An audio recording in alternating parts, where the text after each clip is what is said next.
ગુજરાતમાં મેઘરાજા છેલ્લા 2-3 દિવસથી રિસાઈને બેઠા છે, પરંતુ મધ્ય ગુજરાતમાં આજે પેટલાદમાં વરસાદ વરસ્યો છે। પેટલાદમાં સારો એવો વરસાદ વરસ્યો છે। શહેરી વિસ્તારમાં પાણી ભરાઈ ચૂક્યા છે। આ પ્રકારનો વરસાદ આજે વરસ્યો છે મધ્ય ગુજરાતમાં। 2 દિવસ પહેલા વેલેરા વિનાશ બાદ આજે પેટલાદમાં વરસાદ વરસ્યો છે। સાયનાથ રોડ વિસ્તારમાં પાણી ભરાયા છે અને ત્યાં અડધા ડૂબેલા ટાયર વચ્ચે વાહન ચાલકો પસાર થઈ રહ્યા છે। પાણી ભરાયા છે। અનેક સોસાયટીઓની બહાર આ પ્રકારની પરિસ્થિતિ સર્જાઈ છે।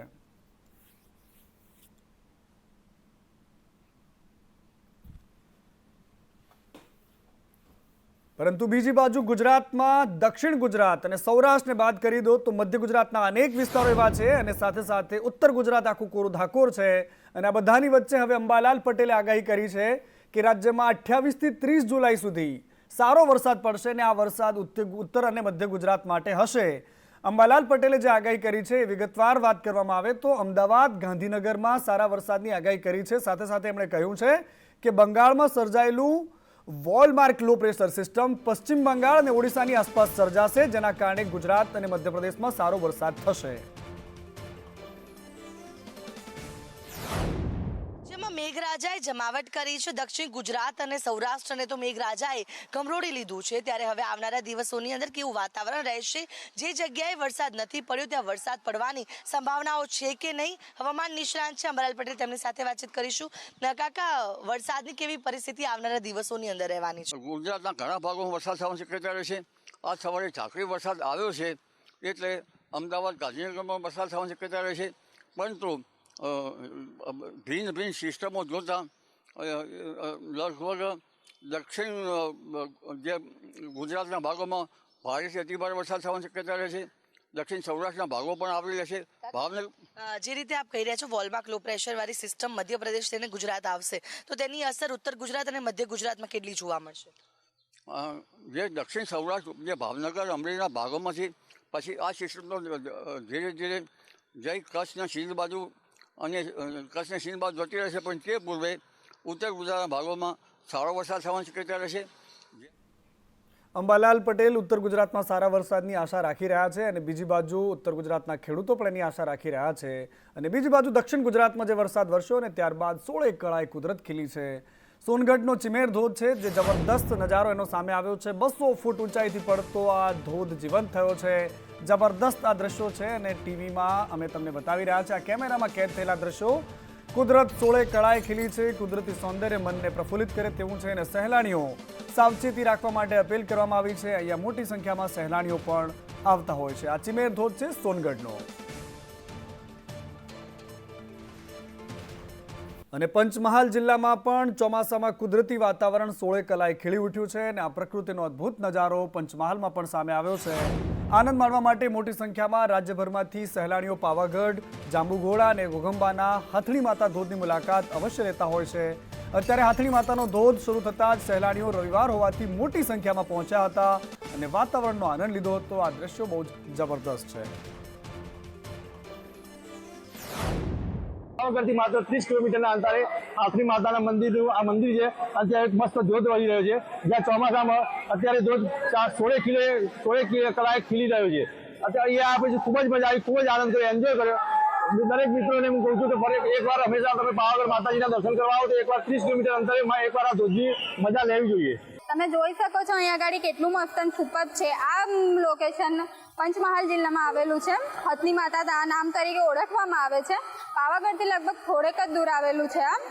અને અહીંયા પ્રકૃતિ રીતે બહુ જ મસ્ત છે। ધોધ પડે છે ચોમાસામાં, એટલું જોરદાર છે કે તમારું માઇન્ડ ફ્રેશ થઈ જશે। તમે અહીંયા આગળ આવી શકો છો। હાથણી માતાનું મંદિર છે, ત્યાં ખૂબ જ કુદરતી સૌંદર્ય ઝરણા છે, જેનો આનંદ લેવા માટે અમે બધા અહીં આવ્યા છીએ અને અહીંયા આવ્યા પછી અમને બહુ જ આનંદ થયો છે। અમે બધાને એ જ કહીશું કે અહીંયા એકવાર તો જરૂર મુલાકાત લેવી જોઈએ। અમે નડિયાદથી અહીંયા ધોધ જોવા માટે આવ્યા છીએ। આ ધોધ પાવાગઢની નજીક જ છે। અહીંયા પાવાગઢ અને આ ધોધ બંને સાથે નજીકમાં જોવા મળે છે। અમે અહીંયા ફેમિલી સાથે આનંદ માણવા માટે આવ્યા છીએ। અહીંયા ખૂબ જ અમને મજા આવી રહી છે। આ મધ્ય ગુજરાતનો એકમાત્ર ધોધ છે। અને ધોધ તો જોયા, પરંતુ જે પાણી જોયું હતું વડોદરા શહેરનું તે ભયંકર હતું અને આ પાણી બાદ હવે પાળ બાંધવા માટે નેતાઓ અને અધિકારીઓ મેદાનમાં છે। વડોદરા શહેરમાં પાણીથી પૂર બાદ બેઠક યોજાઈ અને આ બેઠક સાંસદ હેમાંગ જોશીની અધ્યક્ષતામાં યોજાઈ હતી। અને એમાં તમામ લોકોને હાજર રાખવા માટે મજબૂર કરવામાં આવ્યા, કારણ કે રવિવારની રજા હોવા છતાં પણ સ્ટેન્ડિંગ કમિટીના રૂમમાં બેઠક મળી હતી, જેમાં તમામ પદાધિકારીઓ હાજર હતા. નીચાણવાળા વિસ્તારોમાં પાણી ભરાતા આ અંગે ચર્ચા થઈ. તળાવના ઇન્ટરલિંકઅપ મામલે પણ બેઠકમાં ચર્ચા થઈ. સંદેશ ન્યૂઝે અહેવાલ બતાવ્યો હતો કે વડોદરામાં પાણી ભરાય તો ત્યારબાદ મહારાજા સયાજીરાવ ગાયકવાડના વખતમાં કેવી રીતે પાણીના નિકાલ માટેની વ્યવસ્થા હતી, એ તળાવના ઇન્ટરલિંકની વ્યવસ્થા હતી, એ કેટલાય સમયથી કેવી રીતે ખોરંભે ચડી છે અને એના જ કારણે વડોદરામાં વારંવાર પૂર આવે છે. આ મુદ્દે પણ આજે બેઠકમાં ચર્ચા થઈ છે. સરકાર પાસેથી જરૂર પડે માર્ગદર્શન પણ લેવાશે. છેલ્લા જે પ્રકારે 4 દિવસથી વડોદરાની જે પરિસ્થિતિનું નિર્માણ થયું, અતિભારે વરસાદના કારણે જે પ્રકારે વિવિધ વિસ્તારોમાં પાણી ભરાવાથી લઈ અને અમુક જગ્યાએ સ્થળાંતર પણ આપણને કરવું પડ્યું, ત્યારે જે તે વિસ્તારમાં સતત તમામ ચૂંટાયેલા પ્રતિનિધિઓ ફરી અને લોકોને પણ મળી રહ્યા હતા અને એમની યથાશક્તિ મદદ પણ કરી રહ્યા હતા.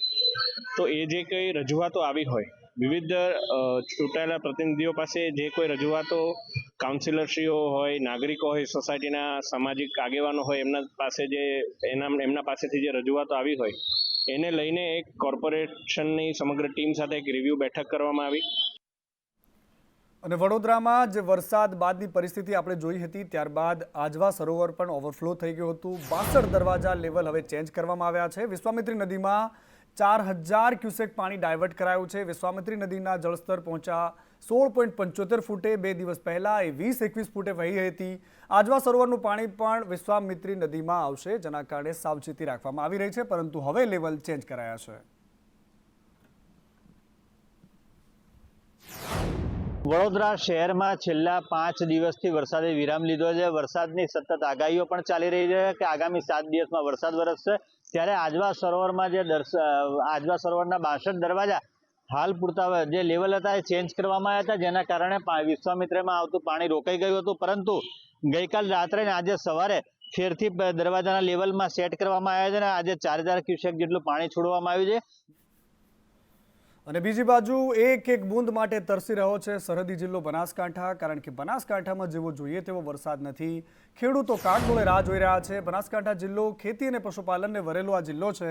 આ જિલ્લાના મોટાભાગના લોકો ખેતીના વ્યવસાય સાથે સંકળાયેલા છે અને એટલા જ માટે ચાલુ વર્ષે બનાસકાંઠામાં વરસાદ ખેંચાતા ખેડૂતોના જીવ પડીકે બંધાયા છે. ખેડૂતોએ સારા પાકની આશાએ પોતાના ખેતરોમાં મોંઘાદાટ બિયારણો વાવ્યા, પરંતુ હવે મેઘરાજાએ ઠેંગો બતાવ્યો છે. વાવડી લાયક વરસાદ નથી વરસી રહ્યો અને ખેડૂતોનું કહેવું છે કે જો આગામી થોડા દિવસોમાં વરસાદ નહીં થાય તો અમારી સ્થિતિ કફોડી બની જશે, કારણ કે અહીંના 2 મોટા જળાશયો છે તે પણ તળિયા ઝાટક અવસ્થામાં છે. બાદ ખેડૂત છે, આ મૂંગફળીનો પાક છે, બિયારણ બાજરી છે, ગાર છે, જ્વાર છે, બધું મળે છે. આના જો અઠવાડિયા મેં ના આવે તો સાહેબ કોઈ હાલત ખેડૂતોની છે નહીં. ભાડો સાહેબ પાક એ બધો હવે નિષ્ફળ જાય છે. મૂંગફળી છે, ગ્વાર છે, ઝાર છે, બાજરી છે, મૂંગ છે, છોળા છે, બધું હવે નિષ્ફળ જાય. ડેમ પણ બધા ખાલી પડ્યા. અમારે બોજાતા ઓલા હવે ભાઈ પડ્યા ખાલી. ચેક ડેમ બોજાતા હવે, તળાવ બોજાતા હવે, આ સીપુ ડેમ ખાલી છે. ખેતરમાં મગફળીની પાક છે, બાજરી છે, ગવાર છે, મગ છે, પણ અત્યારે પાણી વગર અત્યારે બધું સુકાવા મળ્યું છે. જો અઠવાડિયામાં વરસાદ ના આવે તો ઘણું બધું કફોડી હાલત છે ખેડૂતની.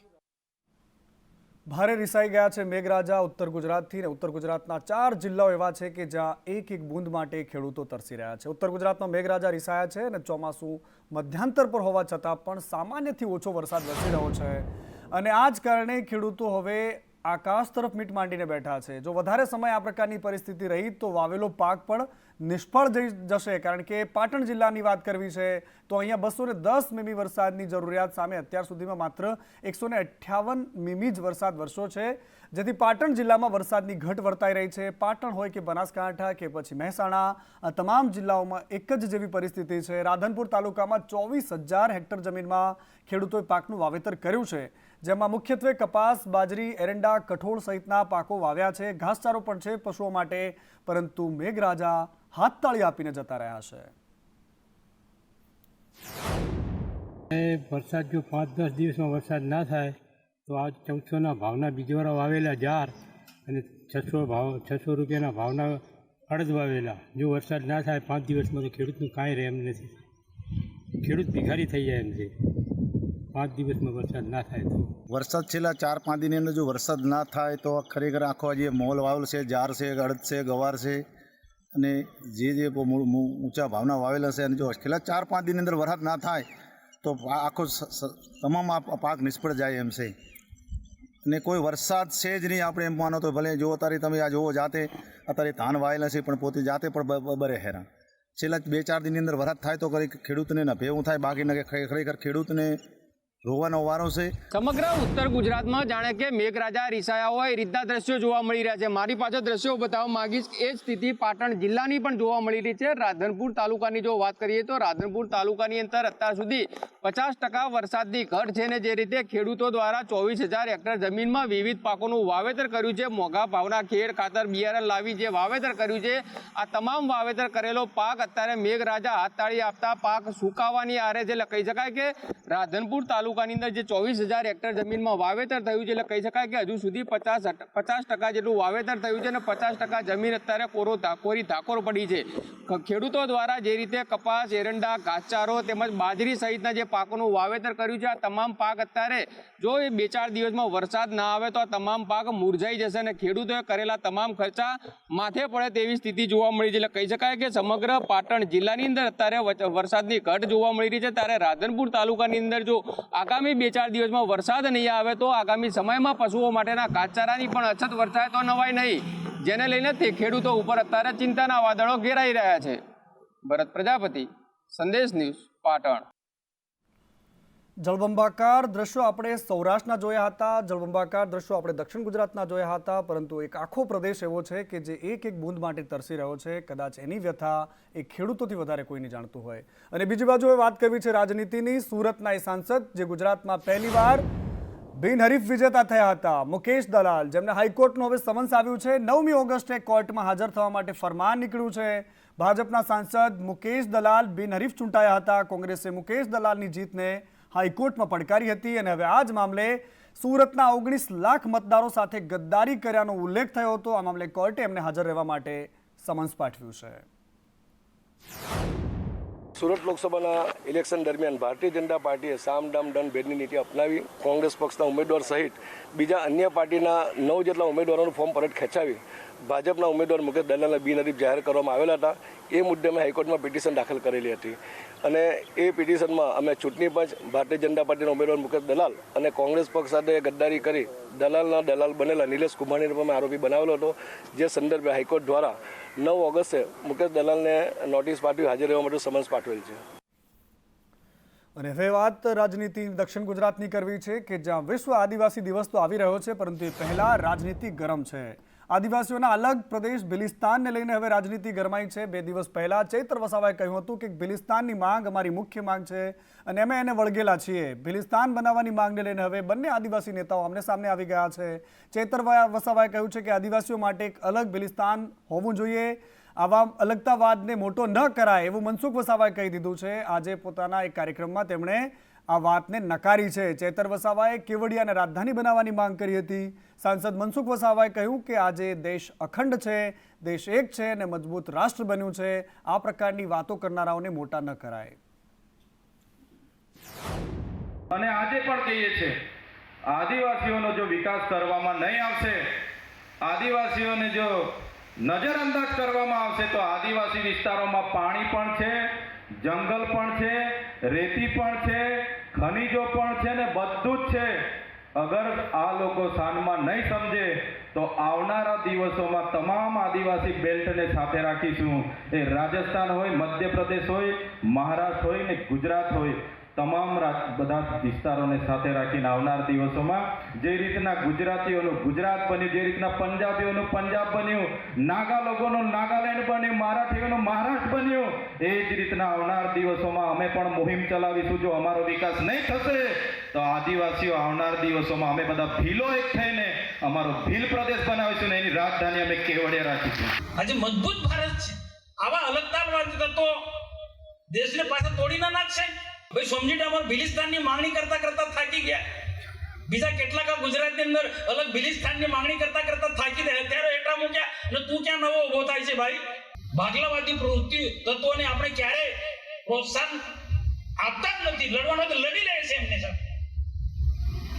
આવજો, પણ આવા લોકોને મોટા ના થવા દેવાય। વાત કરવી છે વલ્લભ વિદ્યાનગરની કે જ્યાં સરકારી વાહનો પોતાની બાપની માલિકીના હોય તે પ્રકારે એનો દુરુપયોગ થઈ રહ્યો છે। વલ્લભ વિદ્યાનગરમાં પાલિકા દ્વારા વાહનોનો દુરુપયોગ થઈ રહ્યો છે। પાલિકાના ચીફ ઓફિસરે અંગત કામ માટે આ વાહનોનો ઉપયોગ કર્યો છે। ચીફ ઓફિસર વૈશાલી નીનામાએ વાહનોનો દુરુપયોગ કર્યો। વૈશાલી નીનામાની દેવગઢ બરિયા ખાતે બદલી થઈ છે। ઘરનો સામાન લઈ જવો હતો મેડમને અને પોતાનું વાહન વાપર્યું નહોતું। સરકારી વાહનમાં વાહન સામાન લઈ જઈ રહ્યા છે। ચીફ ઓફિસરનો વાહન લઈ જતો આ વિડીયો સામે આવ્યો છે અને અત્યારે ચર્ચાનું કેન્દ્ર બન્યો છે।